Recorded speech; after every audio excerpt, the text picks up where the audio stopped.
karena orang terlalu sering memandang wajah saya, sehingga wajah saya sepertinya tidak perlu ditampilkan, cukup untuk Tampil di situ loh wajahnya dengan.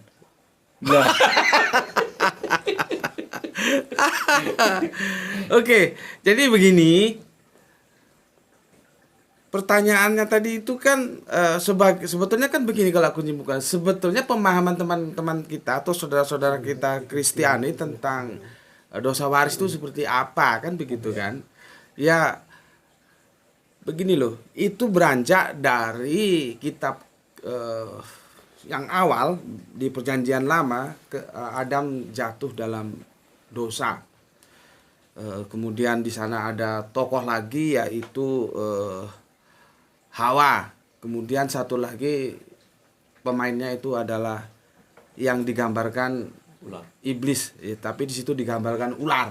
Nah, tiga pemain ini sebetulnya kan dari sanalah lahirnya dosa. Aku nggak bilang dosa waris dulu ya. Dosa itu kan seperti yang dikatakan Dr. Suryadi tadi, pelanggaran terhadap hukum Allah, kan begitu.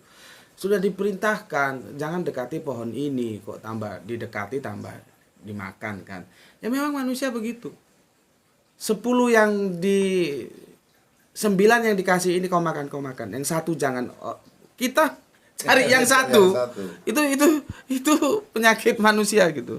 Nah, pada waktu itu akhirnya ya terjadilah sebuah dosa karena buah itu diambil dari buah pohon terlarang. Nah, dari buah pohon terlarang, kan, yang disebut pohon pengetahuan, jadi sudah dilarang.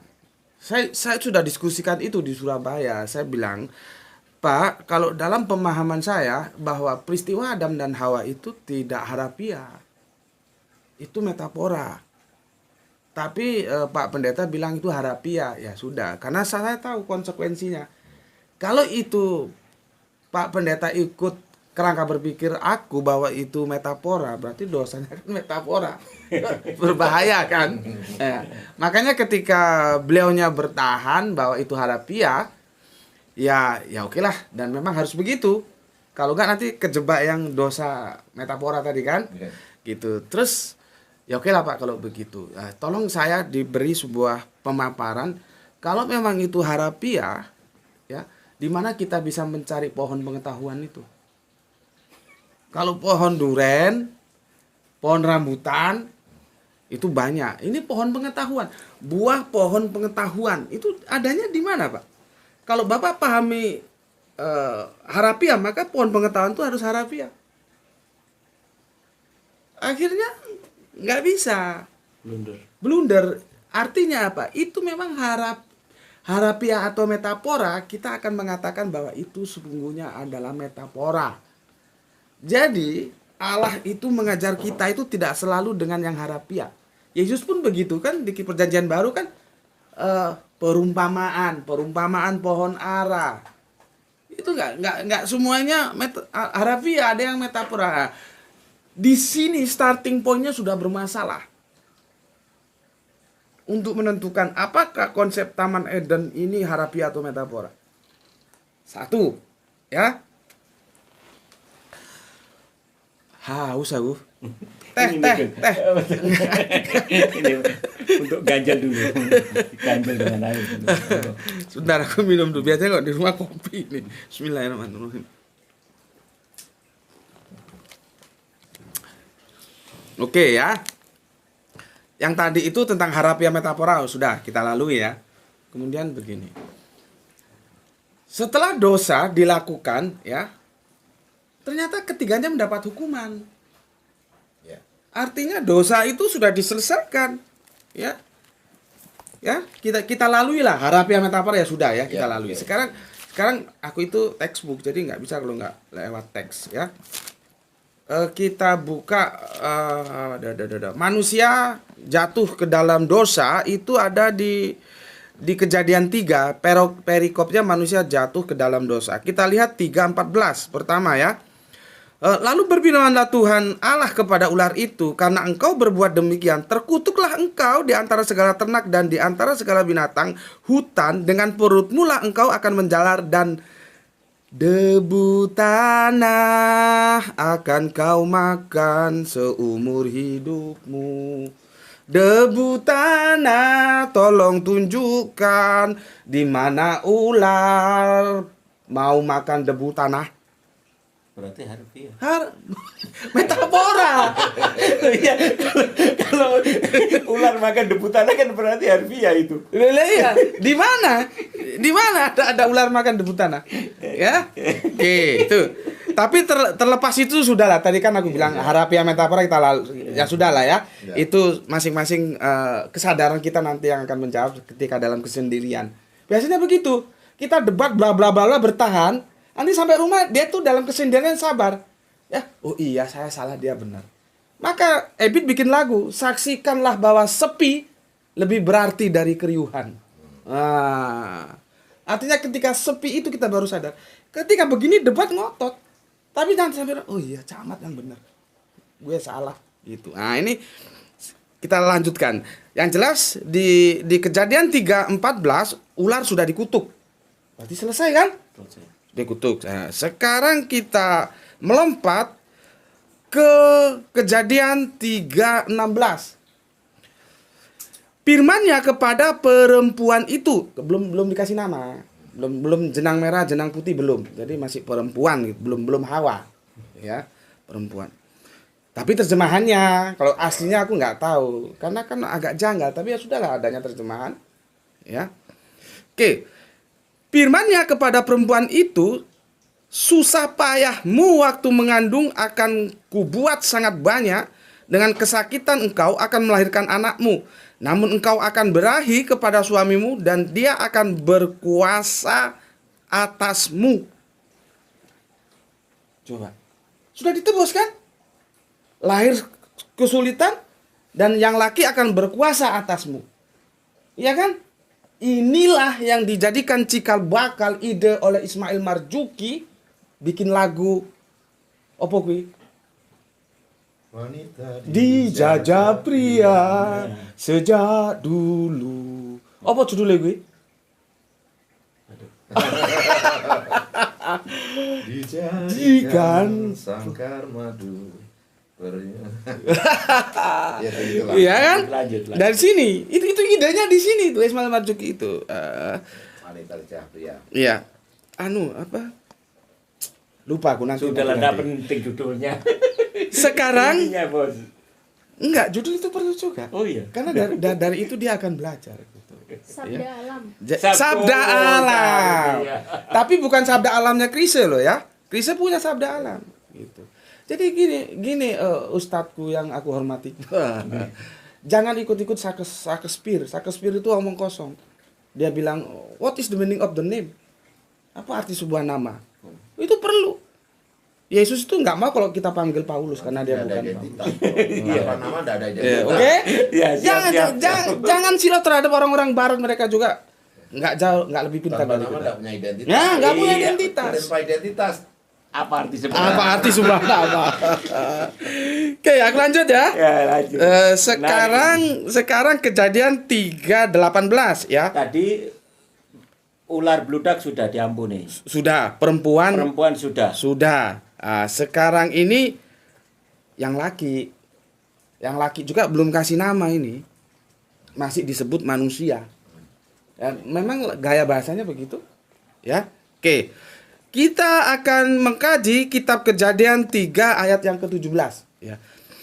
Lalu firman-Nya kepada manusia itu, manusia itu, karena engkau mendengarkan perkataan istrimu, jadi dirayu nggak mempan sama setan yang berupa ular itu. Maka salah satu yang harus kita contoh dari setan ular itu adalah sifatnya yang tidak gampang putus asa, tidak gampang menyerah. Nah, itu harus kita contoh, itu positif itu. Jadi gampang menyerah. Kan Adam kan diserang nggak mempan sama si ular setan ini kan. Ular setan nggak putus asa. Serangan lewat istrinya. Maka ya sabda alam itu jadinya. Nah, sekarang kita lihat apa kutukannya. Karena engkau mendengarkan perkataan istrimu dan memakan dari buah pohon yang telah kuperintahkan kepadamu, jangan makan daripadanya, maka terkutuk Terkutuk ya. Apa yang terkutuk? Terkutuklah tanah karena engkau dengan bersusah payah engkau akan mencari rezekimu dari tanah seumur hidupmu. Jadi yang dulu mungkin gampang bertani jadi sulit karena terkutuk. Kesimpulannya, kutukan sudah diberikan. Ular sudah dikutuk, perempuan sudah dikutuk, manusia sudah dikutuk. Berarti dosa selesai kan? Terus dosa waris dari mana? Dari Hong Kong. Ayo, dia mau tanya. Dosa waris dari mana? Oke, selesai ya. Perjanjian lama, kita masuk perjanjian baru. Nah, Yesus itu kan sudah berkata, segala kuasa di langit dan di bumi telah diserahkan kepada aku. Ngapain harus mengorbankan diri? Kamu punya dosa, ya aku ampuni. Selesai. Karena kan segala kuasa di langit dan di bumi telah diberikan kepadaku. Maksudnya diberikan oleh Bapa gitu loh. Ya ngapain terus dirinya terus yang kamu dosa, tak ampuni. Jadi kalau Yesus itu mengampuni dosa ya nggak aneh. Karena apa? Segala kuasa telah diberikan oleh Bapa. Iya kan? Nah, yang jadi masalah lagi ini supaya teman-teman Islam dengar telingamu dengar, otakmu buka biar gobloknya hilang. Ya, biar pinter-pinter. Kalau ada tawaran-tawaran tuh lihat tawarannya bener apa enggak. Kalau kebelangsak lu goblok semua. Coba dengarkan ini. Ya. Tentang dosa waris. Kamu kumpulkan 10 teman Kristen, coba tanya, di mana posisi Yudas? Yang jelas Alkitab mengatakan pengkhianat. Tapi di antara teman-teman Kristen itu berbeda pendapat. Ada bilang pengkhianat, ada yang bilang pahlawan. Kalau disebut Yudas itu pengkhianat, seperti apa yang tertera dalam Alkitab, bukankah tanpa Yudas Yesus tidak tersalib? Kalau Yesus tidak tersalib, bagaimana dosa mau tertebus? Tapi kalau dia mau disebut pahlawan, bisakah seseorang yang mengkhianati gurunya disebut pahlawan? Pahlawan bagaimana? Jadi posisi Yudas sendiri itu dalam teman-teman kekristenan itu bermasalah. Terus kamu diiming-iming penebusan dosa, terus kamu mau ikut aja. Pelajari dulu ya. Terus kembali lagi ya, kita masuk ke tua-tua Yahudi. Lihat itu teks-teks dalam perjanjian lama. Kan perjanjian ada 3 nih. Ada perjanjian lama, ada perjanjian baru, ada perjanjian terakhir. Ya, nanti perjanjian terakhir itu bidangnya Ustadz Ahmad yang akan menjelaskan. Ya, kita lihat di perjanjian baru. Apa kata-kata orang Yahudi itu? Apa kata tua-tua Yahudi itu tentang Yesus yang mereka serahkan kepada kekuatan Roma sebagai negara penjajah? Karena apa? Maka tidak ada satu kata saja yang menjelaskan karena dengki. Bukan karena untuk menebus dosa. Gimana sih? Karena dengki. Dengki siapa? Dengki tua-tua Yahudi. Karena apa? Zona kenyamanan tua-tua Yahudi itu akan terancam. Dia akan tergeser oleh bagaimana eksisnya Yesus. Yesus itu meskipun begitu pengikutnya makin lama makin banyak itu. Dan itu mengganggu eksistensi mereka yang sudah masuk ke dalam zona nyaman, yang sudah main mata dengan kekuatan Romawi. Kekuatan Romawi juga begitu, itu sebetulnya sekali 3 uang, sami mawon antara Yahudi dan Romawi. Romawi tidak mau di daerah jajahannya ada kekuatan sosial yang itu membahayakan cengkramannya terhadap daerah Israel saat itu. Karena seperti aku sudah bilang, ya, seorang nabi itu akan menjadi 2 tokoh secara teologis dan tokoh secara politis. Buktinya apa? Tidak ada satu nabi pun yang tidak berhadapan dengan penguasa. Buka otak lu, buka. Kalau gue ngomong dengerin, supaya lu nggak gampang dirayu. Kasih ini, kasih itu. Nggak jelas kok. Ya, semua para nabi itu berhadapan dengan kekuasaan, penguasa. Ya, jadi penguasa saat itu, yaitu Romawi, tidak mau ada kekuatan sosial yang akan terhimpun dan itu akan mengancam kekuasaannya atas tanah jajahan. Jadi dari dua fenomena yang ini ya, yang Yahudi lah, yang Romawi lah, maka aku katakan proses tanpa mengurangi rasa hormat ya. Aku tetap hormat kepada saudara-saudara. Aku banyak teman-teman Kristen ya. Tentunya kita ini kan berbicara dalam kerangka ilmiah ya. Kalau dalam tataran aplikatif aku hormati, harus dong. Tapi dalam kerangka ilmiah kita bisa diskusikan ya. Kalau menurut aku Yesus di tiang salib itu adalah efek dari hantaman-hantaman politis. Sesuatu yang memang harus dia tanggung. Seperti aku bilang tadi, tidak ada nabi yang dakwah langsung diterima. Jadi tidak punya nilai-nilai soteriologi atau nilai-nilai teologis, tidak ada. Tidak ada. Itu politis itu. Baru nanti dikapitalisasi oleh Paulus. Dan itu ada di kitab Roma. Kalian bisa baca Roma 5 dari 12 sampai 19. Jadi soteriologi salib ini dibangun oleh Paulus. Di sana masalahnya. Nah, sekarang bisakah kekerasan itu akan menyelesaikan kekerasan? Coba. Kalau pelanggaran manusia terhadap Allahnya sehingga terpisah antara Allah dan manusia itu kita anggap kekerasan. Bukankah penyaliban itu juga sebuah kekerasan? Lalu apakah kekerasan itu akan diselesaikan dengan kekerasan? Tolong dijawab. Ya, supaya kita sama-sama ngerti bagaimana seharusnya. Ya, sehingga kita bisa genah. Kalau ada yang ngajak-ngajak ke kamu ngerti duduk bermasalah. Jangan gini loh. Jangan kamu diajak orang masuk ke dalam rumah, kamu sendiri tidak tahu tentang rumah itu, di mana tempat tidurnya, di mana kamar mandinya, di mana ruang makannya. Kamu mau aja, oh ini Selamat. Tanya dulu Selamat model apa. Karena tetangga gue Pak Selamat juga ada jual bakso. Gitu loh. Ya. Makanya ditanya dulu gitu ya. Bagaimana konsep keselamatannya? Aku kira, ini lagi satu lagi. Coba sih baca Alkitab dengan sungguh-sungguh dan lihat Inri itu yang tertulis di atas salibnya Kanjeng Nabi Isa. Lihat, gue manggilnya saja Kanjeng Nabi Isa, bukan Isa. Karena kami Islam itu harus menghormati semua nabi, termasuk Kanjeng Nabi Isa yang disebut Yesus oleh saudara kita. Jadi aku itu sesuatu yang tidak pantas kalau jambal. Nggak tahu jambal itu bahasa Indonesia apa ya. Panggil nama itu nggak etis. Harus Kanjeng Nabi Isa. Kanjeng itu nggak tahu Indonesianya apa ya. Penghormatan gitu. Ya, lihat itu di Matius, Markus, Lukas, Yohanes. Apa yang tertulis di atas salib itu? Apakah ada tertulis di atas salib itu orang-orang bilang Inri? Ini disalib karena menebus dosa. Karena apa dia jadi gini loh. Kalau ada pertanyaan, karena apa Yesus disalib? Nah, maka jawabannya ada di atas kepala ketika Yesus disalib. Itu ada jawabannya. Karena di sini karena inilah dia disalib. Coba, apakah itu ada yang mengatakan karena menebus dosa? Maka sekali lagi aku katakan tidak. Ya, tidak. Oke, sebelum aku tutup, begini untuk saudara-saudaraku Islam ya. Gue yang lain agak ngurus deh, gue ngurus saudara gue ya. Jangan gampang tergoda. Ya, jangan gampang tergoda. Penebus dosa. Tadi sudah dibahas oleh Dr. Suryadi, secara logik itu enggak masuk. Aku bahas secara Alkitab juga enggak masuk.